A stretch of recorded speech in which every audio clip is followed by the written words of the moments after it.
नमस्कार माझ्या मित्रमैत्रिणींनो, मी रुपाली.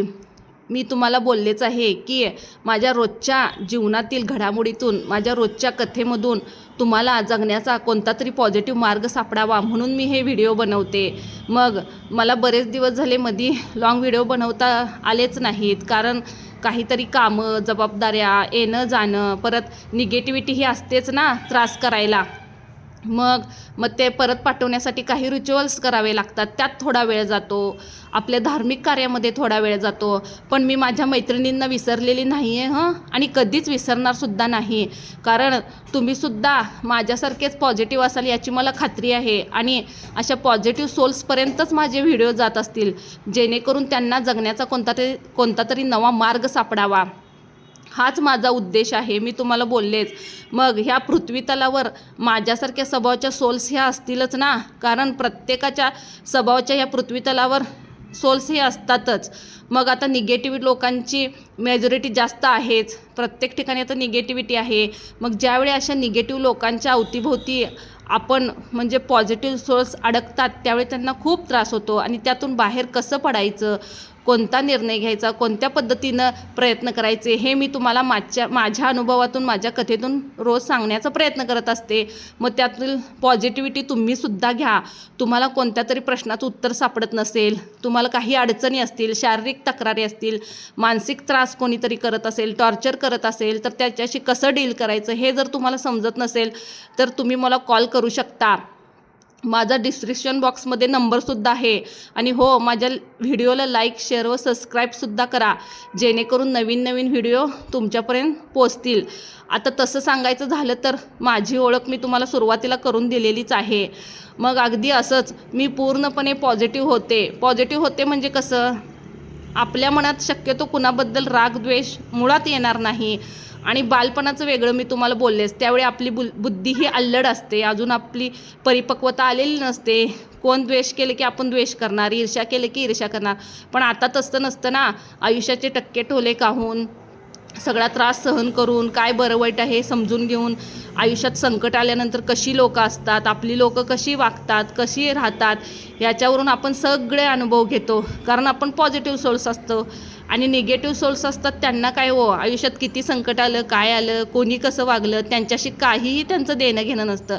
कारण त्यांचा मूळचा स्वभाव तोच असतो. त्यांना कुणीतरी टॉर्चर करतं, त्रास देतं, मग ते दुसऱ्या कुणाला तरी टॉर्चर करतात, त्रास देतात.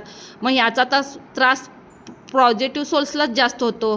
कारण आपला स्वभाव असा असतो की आपण खूप संवेदनशील असतो, आपण खूप तीक्ष्णतेने वागत असतो. म्हणजे कसे बघा, एखाद्याला अजिबात आपल्यामुळे त्रास होऊ नये, दुःख होऊ नये, आपल्या तोंडून काहीतरी चुकीचं जाऊ नये, किंवा त्याच्या आयुष्यामध्ये काहीतरी दुःख असेल, त्रास असेल, तर त्याला किती दुःख होत असेल, किती त्रास होत असेल, हे आपण इमॅजिन करतो. म्हणजे तो त्रास आपल्यालासुद्धा होतो, कारण आपण खूप सेन्सिटिव्ह असतो. मग अशा वेळेला आपल्या अवतीभोवती जे लोक असतात, जे नातीगुती असतात, ती आपल्यासारखीच असतील असे नाही, आणि नसतातच. कारण रक्ताची नाती आली, आई वडील आले, जन्माला दिलं त्यांनी, भाऊ बहीण आले म्हणून ते आपल्यासारखे स्वभावाचे असतील का? नाही. पाची बोटं सारखी नसतातच. आणि मुळात पॉझिटिव्ह सोल्स असणं हे आता खूप विरळ झालेलं आहे. मग आता जगाच्या पाठीवर अशी कोणीतरी व्यक्ती असतीलच ना माझ्या स्वभावाचे, म्हणूनच मी हा व्हिडिओ बनवते, जेणेकरून तो त्यांच्यापर्यंत पोच व्हावा, त्यांना जगण्याची दिशा मिळावी, कोणता प्रॉब्लेम असेल तर तो त्यांचा सॉल्व्ह व्हावा. आणि हो, हे ज्ञानसुद्धा मला सहजासहजी आलेलं नाही आहे.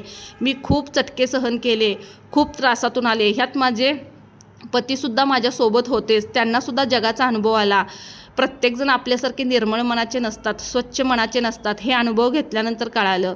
पण आपला मूळचा स्वभाव कसा, स्वच्छ, सरळ. मग आपण आपला मूळ स्वभाव सोडूच शकत नाही. पण हां, सावधानतेनं तर वागू शकतो. होता होईल तेवढं आपण कमी त्रास करून घेऊ शकतो, होता होईल तेवढं इतरांसाठी आपण कमी नुकसान सहन करू शकतो, हो ना.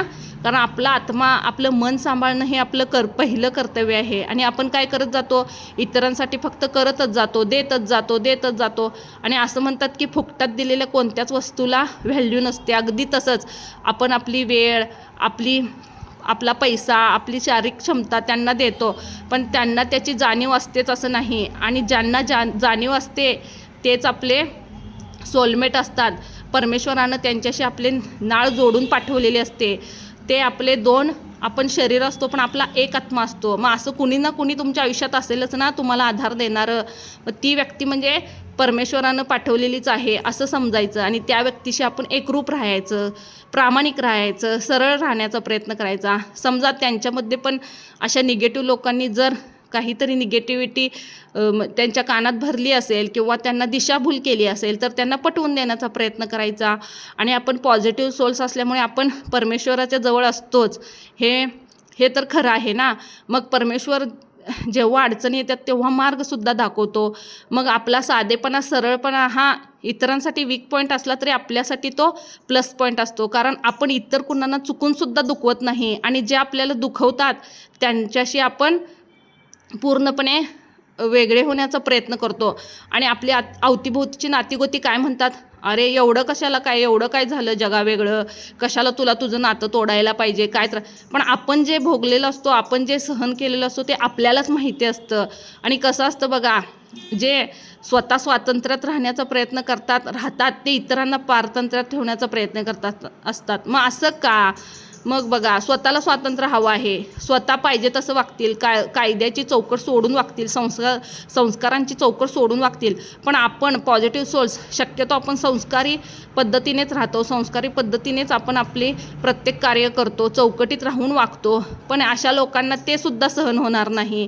मग अशा वेळेला आपण काय करणार? एक तर जगायला पाहिजे किंवा मरायला पाहिजे. मग जे देवानं आयुष्य दिलेलं आहे ते काहीतरी चांगलं करण्यासाठी दिलेलं आहे. मग अशा लोकांना वैतागून आपण आपलं आयुष्य संपवून घ्यायचं नाही.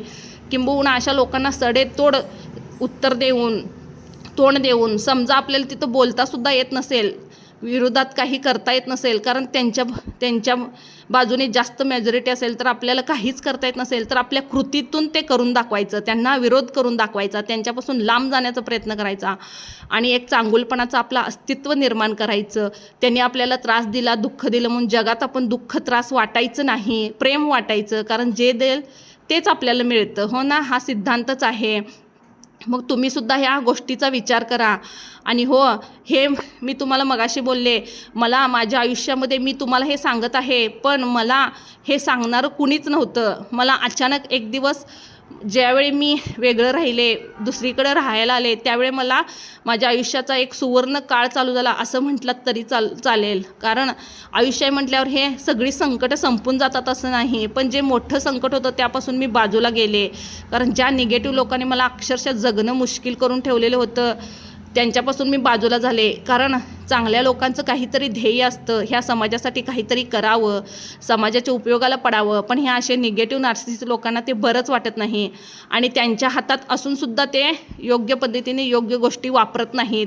प्रॉपर्टी असेल तर ती टिकवत नाहीत, चांगल्या गोरगरिबांना दान करत नाहीत, नको तिथं पैसा वायपळ घालवतात. आणि आपली करायची इच्छा असते, आपण प्रयत्न करत असतो तर आपल्यासुद्धा मधी पायात पाय घालतात. मग अशा वेळी आपल्याला कळत नाही नेमकं काय करायचं. मग अशा वेळी आपण अशा लोकांपासून बाजूला होतो.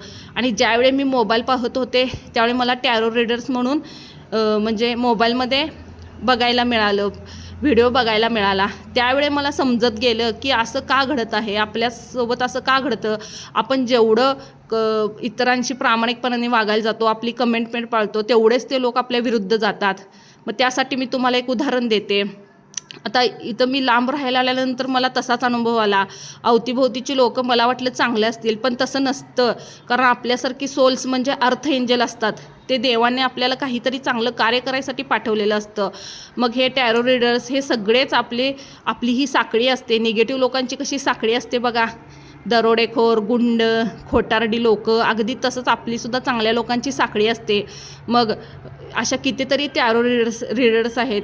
सरलाताई, परत शारदाताई, भाग्यशाली टॅरोट. तुम्ही ते एकदा ॲप ओपन करा, तुम्हाला सगळे टॅरो रीडर्सची माहिती येईल आणि ज्यांच्याशी तुम्हाला तुमची रीडिंग कनेक्ट होईल त्यांच्याशी तुम्ही बोला.